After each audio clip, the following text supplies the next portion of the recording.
Bismillahirrahmanirrahim. How are you, dear students? Hope you all will be fine. Today we will talk about level of organization in unit number 1, Introduction to Biology, class 9, Biology, unit number 1, Introduction to Biology. तो topic है हमारा levels of organisation, कि कोई भी living organism जो है वो कहाँ से उसका वजूद जो है वो बना और किस तरह से उसको ऑर्गेनाइज किया गया, ये सब हम डिस्कस करेंगे लेवल ऑफ ऑर्गेनाइजेशन में. In order to understand the various phenomena of life, biologists study biological organization at different levels, which are as follows. अब वो डिफरेंट लेवल जो थे वो कौन कौन से थे? तो सबसे पहले जो हमारा लेवल था वो क्या था? सब atomic and atomic level. Subatomic and atomic level. All types of matter are made up of elements and each element contain a single kind of atom. अब मैटर क्या है? मैटर केमिस्ट्री वाले बच्चे बहुत अच्छी तरह से जानते होंगे. मैं आपको बताती चलूँ कि मैटर क्या है. हर वो चीज़ जो कि जगह घेरती हो और वज़न रखती हो उसको हम मैटर कहते हैं. तो मैटर की हमारे पास 3 टाइप्स हैं. सॉलिड है, लिक्विड है, गैस है और फोर्थ जो इसकी है वो प्लाज्मा भी है. तो ऑल टाइप्स ऑफ मैटर जो है वो किस चीज़ से मिलकर बनी है? एलिमेंट से. और हर एलिमेंट जो है वो किस चीज़ से मिलकर बना है? Each element contain a single kind of atom. अब एटम का वर्ड जो है वो डिराइव किया गया है ए टॉम से. तो ए का मतलब यहाँ पे क्या है? नॉट, और टॉम का मतलब है कट, कि एटम को कट नहीं किया जा सकता. The atoms are actually made up of many subatomic particles. The most stable subatomic particles are electron, proton and neutron. Atom जो है वो एक्चुअली सब अटोमिक पार्टिकल से मिलकर बना हुआ है, और मोस्ट स्टेबल सब अटोमिक पार्टिकल जो है हमारे पास वो क्या है? इलेक्ट्रॉन. किसी भी एटम की जब हम बात करेंगे तो आउटर मोस्ट शेल में जो चीज़ रिवॉल्व कर रही होगी वो इलेक्ट्रॉन होगी, और एटम के न्यूक्लियस में ये दोनों चीज़ें होंगी, प्रोटॉन और न्यूट्रॉन. इलेक्ट्रॉन पे नेगेटिव चार्ज होता है, प्रोटॉन पे पॉजिटिव चार्ज होता है, और न्यूट्रॉन जो है ये न्यूट्रल पार्टिकल है, इस पर कोई भी चार्ज नहीं होता. प्रोटॉन और न्यूट्रॉन जो है ये किसी भी एटम के न्यूक्लियस में पाए जाते हैं. तो बेटा आपसे बायो एलिमेंट्स की डेफिनेशन पूछी जा सकती है कि बायो एलिमेंट्स कितने हैं और बायो एलिमेंट्स हम किन को कहते हैं और कौन कौन से हैं. तो ये मैं आपको बताती चलूँ कि out of 92 kind of elements अभी तक जो नेचुरली जो डिस्कवर किए गए हैं वो 92 एलिमेंट्स हैं that occur in nature. 16 are called bio elements. इन 92 में से 16 जो है उनको हम बायो एलिमेंट्स कहते हैं. These take part in making the body mass of a living organism. अब ये जो 16 एलिमेंट्स हैं यही मिलते हैं तो किसी भी लिविंग ऑर्गेनिज्म के बॉडी मास की फॉर्मेशन होती है. अब इन 16 में से 6 जो है, ओनली 6 है, उनमें 6 में से कौन है? ऑक्सीजन है, कार्बन है, हाइड्रोजन है, नाइट्रोजन है, यहाँ पे कैल्शियम है एंड फास्फोरस है. ये 99% जो है वो किसी भी ऑर्गेनिज्म के टोटल मास का 99% जो है वो ये 6 एलिमेंट्स हैं. Oxygen, carbon, hydrogen, nitrogen, calcium and phosphorus. अगर हम इनकी परसेंटेज देखें तो ऑक्सीजन जो है वो 65% के लिहाज से किसी भी बॉडी में पाया जाता है. कार्बन को देखेंगे तो कार्बन की परसेंटेज जो है वो 18% है. हाइड्रोजन यहाँ पे 10% है. नाइट्रोजन जो है वो 3% है, और कैल्शियम जो है वो 2% है, और फास्फोरस जो है वो 1% रह जाता है. और दूसरे 10 जो हैं, टोटल 16 थे, 16 में से 6 ये हैं जो कि किसी भी बॉडी के मास का 99 जो है वो बना रहे हैं. अदर 10 उनमें पोटाशियम है, सल्फर है, क्लोरीन है, sodium, magnesium, iron, copper, manganese, zinc and iodine. ये 10 जो है ये collectively make 1% of the total mass. उसके बाद ये तो था हमारा फर्स्ट वाला लेवल जिसको हमने नाम दिया है एटॉमिक लेवल का. उसके बाद हम देखते हैं सब अटॉमिक और एटॉमिक लेवल हमने देखा. अब हम देखने वाले हैं मॉलिक्यूलर लेवल कौन सा है. तो एटम्स जब मिलते हैं कलेक्टिवली तो उसको हम क्या नाम देंगे? मॉलिक्यूल का नाम देंगे. In organisms bio elements usually do not occur in isolated form. Isolate का मतलब क्या है? वो अलग नहीं रह सकते. Rather they combine through ionic or the covalent bonding. या तो वो आयोनिक बॉन्ड बनाएंगे या फिर कोवलेंट बॉन्ड बना के रहेंगे. The stable particle formed by such bonding is called a molecule or biomolecule. और ऐसे स्टेबल पार्टिकल जो कि इस तरह की बॉन्डिंग से बने होंगे उनको हम मॉलिक्यूल का नाम देंगे या फिर हम उसको बायोमॉलिक्यूल भी कह सकते हैं. An organism is formed by enormous number of biomolecules of hundreds of different types. अगर कोई भी लिविंग ऑर्गेनिज्म की हम बात करें तो उसमें डिफरेंट टाइप्स के 100 बायो एलिमेंट्स जो हैं वो मिलकर बना हुआ है वो. These molecules are the building material and are themselves constructed in great variety and complexity due to the specific bonding arrangement. Biomolecule are classified as micromolecule and macromolecule. अब हम देखते हैं कि डिफरेंस क्या है माइक्रोमोलिक्यूल में और मैक्रोमोलिक्यूल में.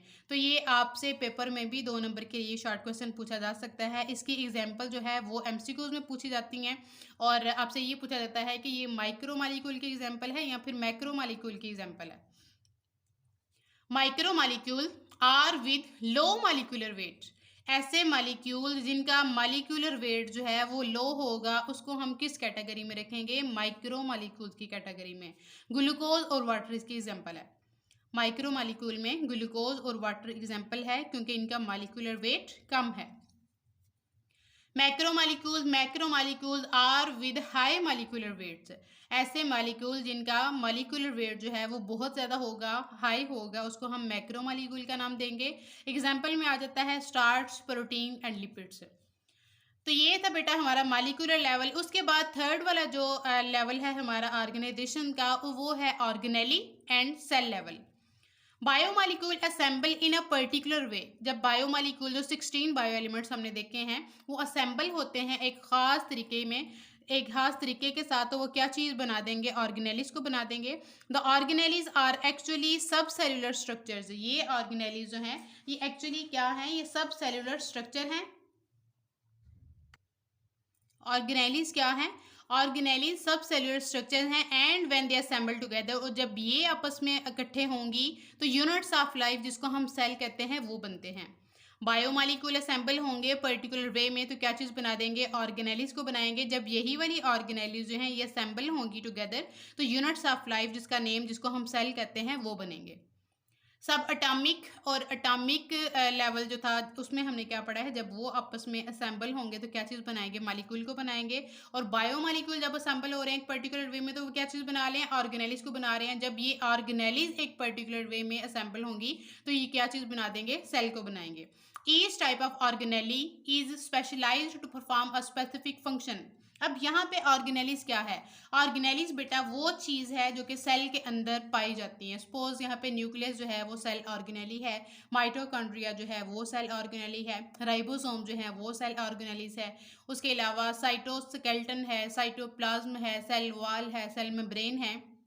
ये सारे के सारे क्या है? सेल ऑर्गेनेलिस हैं. जब ये ऑर्गेनेलिस असेंबल होंगी तो क्या चीज़ बना देंगी? ऑर्गन को बनाएंगी ये. Each type of organelle is specialized to perform a specific function. For example यहाँ पे हम देखते हैं mitochondria are specialised for cellular respiration. कि माइटोकॉन्ड्रिया जो है ये एक ऑर्गेनेलिस है तो ये किस चीज़ के लिए स्पेशलाइज्ड है? फॉर सेलुलर रेस्पिरेशन के लिए. And ribosomes are specialised for protein synthesis. और राइबोसोम जो है वो किस चीज़ के लिए स्पेशल है? सेल के अंदर प्रोटीन सिंथेसिस के लिए. In this way functions of the cell are accomplished by these specialized structures. Mitochondria अपना खुद स्पेशलाइज्ड फंक्शन है उसको परफॉर्म कर रहा है, राइबोसोम भी अपना फंक्शन परफॉर्म कर रहा है. तो इसी तरह सेल के अंदर जो ऑर्गेनेलिस हैं हर ऑर्गेनेलिस अपना अपना स्पेसिफिक फंक्शन जो है वो परफॉर्म कर रहा है. It is an example of the division of the labour within the cell. और ये बेहतरीन एग्जाम्पल है हमारे सामने कि सेल के अंदर किस तरह से डिवीजन ऑफ लेबर है कि हर ऑर्गेनेली जो है वो अपना अपना फंक्शन परफॉर्म कर रहा है, कोई भी किसी की हेल्प नहीं कर रहा. उसके बाद अब हम देखते हैं number of cells. In the case of the prokaryotes and most protist the entire organism consist of a single cell. अगर हम प्रोकैरियोट्स की बात करेंगे तो प्रोकैरियोट्स हम किनको कहते हैं? जिनमें प्रोमिनेंट न्यूक्लियस और सेल ऑर्गेनेलिज नहीं होती. उनमें नंबर ऑफ सेल्स कितने हैं? Only 1 cell. सो हम इनको प्रोकैरियोट्स को हम यूनिसेलुलर ऑर्गेनिज्म भी कह सकते हैं. In the case of prokaryotes and most protists, the entire organism consists of a single cell. उसके अलावा जब हम बात करें in the case of most fungi, all animals, all plants, the organism consists of up to trillions of cells. अब इनका जिस्म जो है किसी भी प्लांट का, किसी भी एनिमल का या फंजाई को जब हम देखते हैं तो उनका बॉडी जो है, होल बॉडी जो है वो ट्रिलियंस ऑफ सेल से मिलकर बना है. सो इनको हम जो टर्म दे सकते हैं वो मल्टी सेलुलर ऑर्गेनिज्म भी कह सकते हैं कि एनिमल जो है वो मल्टी सेलुलर है, प्लांट्स जो हैं वो भी मल्टी सेलुलर हैं। अगर हम फंजाई की बात करें तो वो भी किसकी एग्जाम्पल आ रही है, मल्टी सेलुलर की एग्जाम्पल आ रही है। उसके बाद बेटा हमारा फोर्थ वाला जो लेवल है वो है हमारा टिश्यू लेवल। फर्स्ट वाला पढ़ा है हमने अटॉमिक एंड सब अटॉमिक लेवल, उसके बाद सेकंड वाला था मॉलिक्यूलर लेवल, थर्ड वाला हमने पढ़ा है ऑर्गेनेलिज एंड सेल लेवल, और फोर्थ वाला हमारे पास क्या है, टिश्यू लेवल है। अब टिश्यू को हम किस तरह से डिफाइन करेंगे, ये आपसे 2 नंबर की डेफिनेशन पूछी जा सकती है। Define tissue, a group of similar cells, एक जैसे सेल्स का group specialise for the performance of a common function, जो कि एक ही फंक्शन परफॉर्म कर रहा होगा, उसको हम क्या नाम देंगे, टिश्यू का नाम देंगे हम उसको। Each cell in a tissue carries on its own life processes. अब यहाँ पे हर टिश्यू के अंदर जो सेल्स है, जो ट्रिलियंस ऑफ सेल्स हैं, वो अपना अपना बॉडी जो उनका लाइफ प्रोसेसेस है वो अलग अलग परफॉर्म करेंगे। सेलुलर रेस्पिरेशन और प्रोटीन सिंथेसिस के हम एग्जांपल देते हैं। तो सेलुलर रेस्पिरेशन का प्रोसेस किस में होगा, माइटोकॉन्ड्रिया में होगा, और प्रोटीन सिंथेसिस का प्रोसेस किस में होगा, राइबोसोम में होगा। And also some special processes related to the function of the tissue. उसके बाद एग्जाम्पल हम देखते हैं, there are different types of the plant tissues. Suppose यहाँ पे हमारे पास एपिडर्मल टिश्यूज हैं, ग्राउंड टिश्यूज हैं। अगर हम एनिमल टिश्यूज की एग्जाम्पल को देखें तो उसमें नर्वस टिश्यू है, मस्कुलर टिश्यूज हैं। तो ये आपसे अगर 2 नंबर के लिए डेफिनेशन पूछी जा रही है टिश्यूज की, तो आप एग्जाम्पल भी साथ दोगे कि there are different types of the plant tissues. इसमें अब स्पोर टिश्यूज भी आ सकते हैं, पेरेन्काइमा टिश्यूज भी हैं, epidermal tissues, ground tissues. Animal tissues में क्या है, डिफरेंट टाइप्स हैं उसकी, कौन कौन सी, नर्वस टिश्यूज है, मस्कुलर टिश्यूज है।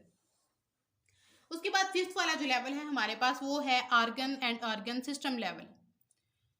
फोर्थ वाला था हमारे पास टिश्यू लेवल, जब टिश्यूज जो है वो आपस में असेंबल होंगे इन अ पर्टिकुलर वे में तो वो क्या चीज़ बना देंगे, ऑर्गन को बना देंगे। अब हम फर्स्ट पे देखते हैं ऑर्गन क्या है। ये है हमारे पास organ and organ system level. पहले हम ऑर्गन को देखेंगे कि ऑर्गन किस तरह से बन रहा है, फिर हम देखेंगे कि ऑर्गन सिस्टम लेवल जो है वो किस तरह से अरेंज हो रहा है। तो ऑर्गन लेवल को हम देखते हैं, फॉर्मेशन ऑफ ऑर्गन लेवल किस तरह से होती है। More than one type of tissue having related functions are organized together to form organ.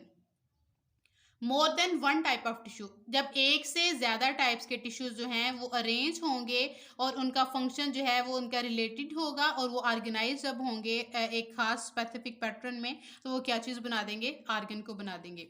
Different tissues of an organ perform there specific function, collectively become the function of that organ. अगर different tissues जो हैं किसी भी organ में और वो perform कर रहे होंगे स्पेसिफिक फंक्शंस को, सपोज हम यहाँ पे डाइजेशन का ही प्रोसेस लेते हैं, तो उसको हम कलेक्टिवली क्या कहेंगे कि वो फंक्शन है किसका, उस ऑर्गन का। एग्जाम्पल है हमारे पास स्टमक की। For example, stomach is an organ specialise for the digestion of the protein and storing food. अब स्टमक जो है वो ऑर्गन है जो कि स्पेशलाइज है किस चीज़ के लिए, for the digestion of the protein के लिए और स्टोरिंग फूड के लिए।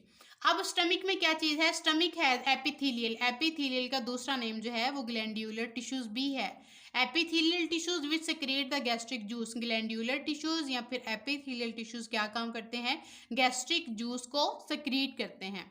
मस्कुलर टिश्यूज क्या काम करेंगे, muscular tissues which perform contraction of stomach wall for grinding of food.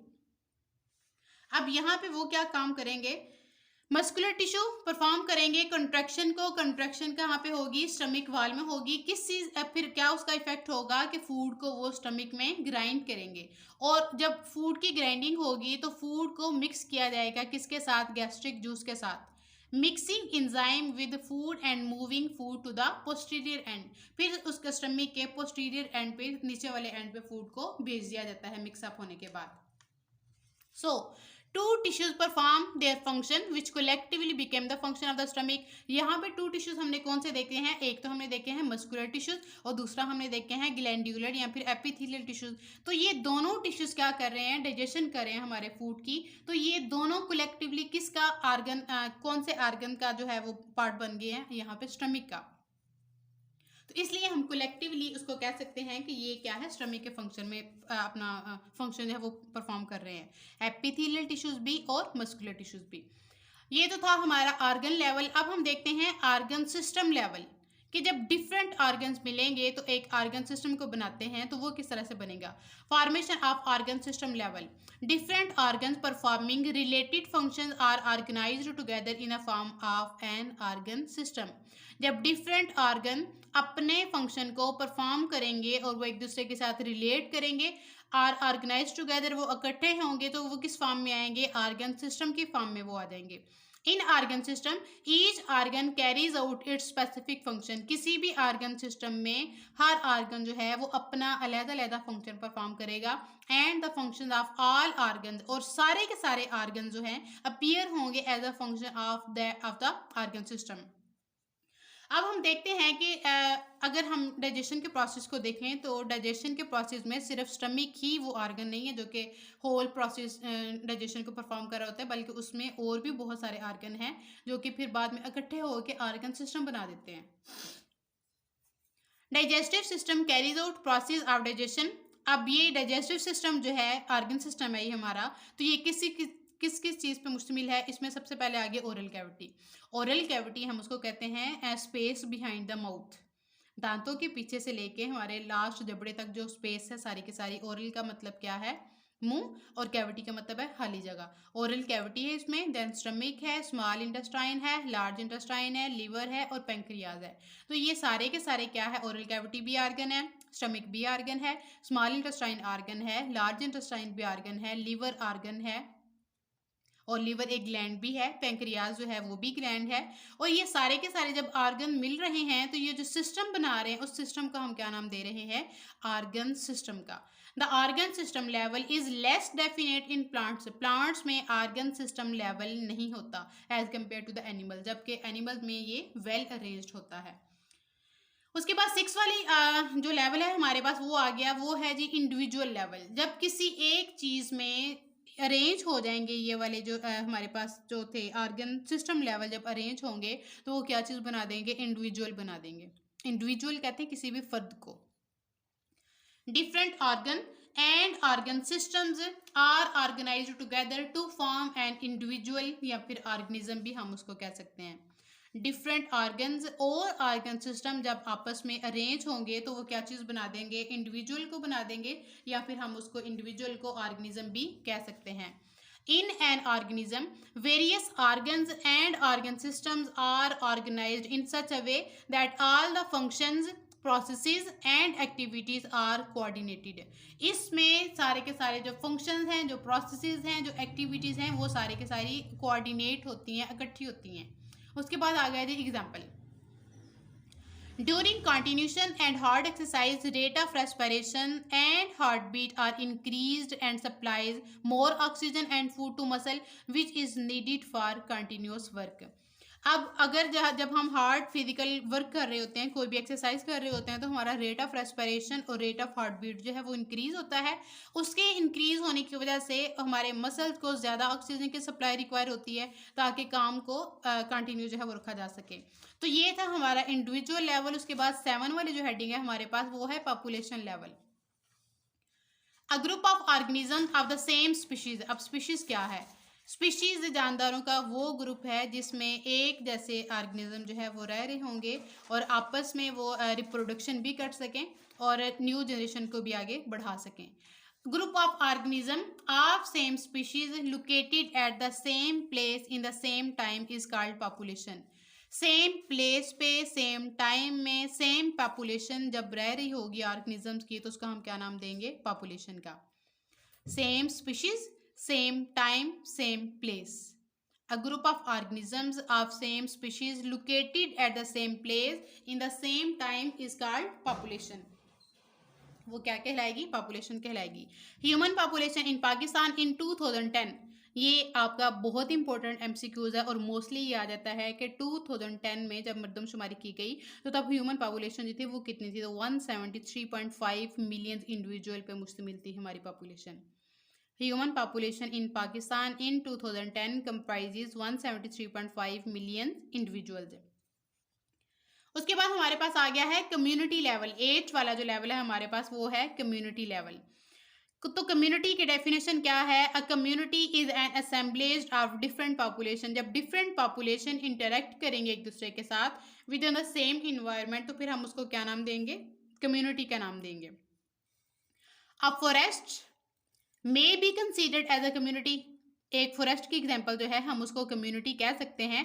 It includes different plants, उसमें मुख्तलिफ पौधे हैं, माइक्रो ऑर्गेनिजम्स हैं, फंजाई है एंड एनिमल स्पीशीज है। ऊपर हमने डेफिनेशन में क्या पढ़ा था कि जब डिफरेंट पॉपुलेशन की डेफिनेशन हमने क्या की है, same species same place same time में जब वो लोकेट करेंगी तो वो पॉपुलेशन है। तो जब डिफरेंट पॉपुलेशन आपस में मिलकर रहेंगी तो वो क्या बना देंगी, कम्युनिटी बना देगी। अब यहाँ पे हम देखें तो ये प्लांट्स की पॉपुलेशन है, फिर माइक्रो ऑर्गेनिज्म की पॉपुलेशन है, देन फंजाई की पॉपुलेशन है, और उसके बाद क्या है, एनिमल स्पीशीज की भी पॉपुलेशन है। जब ये इकट्ठे रहेंगे किसी एक जगह पे तो ये क्या चीज़ बना देंगे, कम्युनिटी बना देंगे। उसको हम क्या नाम देंगे, कम्युनिटी लेवल का। Communities are collection of organisms in which one population may increase and other may decrease. अब communities जो हैं वो collection है किस चीज़ का, organisms का। और किसी भी community में कोई एक population बहुत ज़्यादा भी हो सकती है और कोई दूसरी population बहुत कम भी हो सकती है।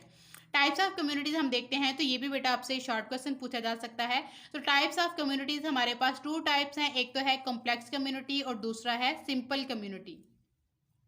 सम कम्युनिटीज आर कॉम्प्लेक्स, कुछ कम्युनिटीज जो हैं वो कॉम्प्लेक्स हैं। सपोज हमारे पास फॉरेस्ट है, जैसे कि फॉरेस्ट के एग्जांपल में हमने देखा माइक्रो ऑर्गेनिजम्स हैं, एनिमल्स हैं, फंजाई है, एनिमल्स है। और पॉन्ड कम्युनिटीज़ हैं, इसमें एम्फीबियंस भी होंगे, फिशीज, रेप्टाइल, माइक्रो ऑर्गेनिज्म, पता नहीं क्या कुछ होगा पॉन्ड कम्युनिटी में। तो ये होंगी कॉम्प्लेक्स कम्युनिटीज़ है। उसके बाद है हमारे पास simple community. Some communities are simple, that is a fallen log with various population under it. उसको हम क्या नाम देंगे, सिंपल कम्युनिटी का नाम देंगे। उसके बाद सबसे लास्ट वाला और सबसे इंपॉर्टेंट आपका जो शॉर्ट क्वेश्चन है वो है हमारे पास level, biosphere level. The part of the earth inhabited by organism communities is known as the biosphere.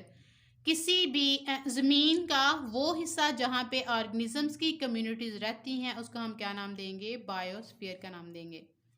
ज़मीन का वो हिस्सा, the part of the earth inhabited bye organism, जहाँ पे ऑर्गेनिज्म रह रहे होंगे, ऑर्गेनिज्म की कम्युनिटी जहाँ पे लोकेट करेंगे उसको हम क्या नाम देंगे, बायोस्फीयर का। It constitutes all ecosystem. अब यहाँ पे इकोसिस्टम की डेफिनेशन आपकी आ गई है। इकोसिस्टम क्या है, area where living organism interact with non living components of the environments. वो एरिया जहाँ पे लिविंग ऑर्गेनिज्म जो हैं वो नॉन लिविंग कंपोनेंट्स के साथ इंटरेक्शन करेंगी उसको हम क्या कहते हैं, इकोसिस्टम कहते हैं। और बायोस्फीयर लेवल में ऑल इकोसिस्टम भी कॉन्स्टिट्यूट्स होंगे। इकोसिस्टम की डेफिनेशन मैं अगेन बोल रही हूँ, area where living organisms interact with non living components of the environment and is also called the zone of life on earth. तो ये आपसे ये भी एमसीक्यूज पूछा जा सकता है, how what is the zone of life on अर्थ, कि जोन जो है लाइफ ऑन अर्थ ज़मीन पे वो क्या है। तो आप अगर एमसीक्यूज आपसे पूछे जाएंगे, कम्युनिटी है, बायोस्फीयर है, पॉपुलेशन है, इंडिविजुअल है, तो आप उसको टिक करोगे कि ये बायोस्फीयर लेवल है यहाँ पे। ओके स्टूडेंट्स, ये था हमारा level of organisation unit number 1 introduction to biology class 9 का। नेक्स्ट इंशाल्लाह कमिंग वीडियोस में हम बात करेंगे सेलुलर ऑर्गेनाइजेशन की। तब तक के लिए अपना ख्याल रखिएगा। अल्लाह हाफिज़।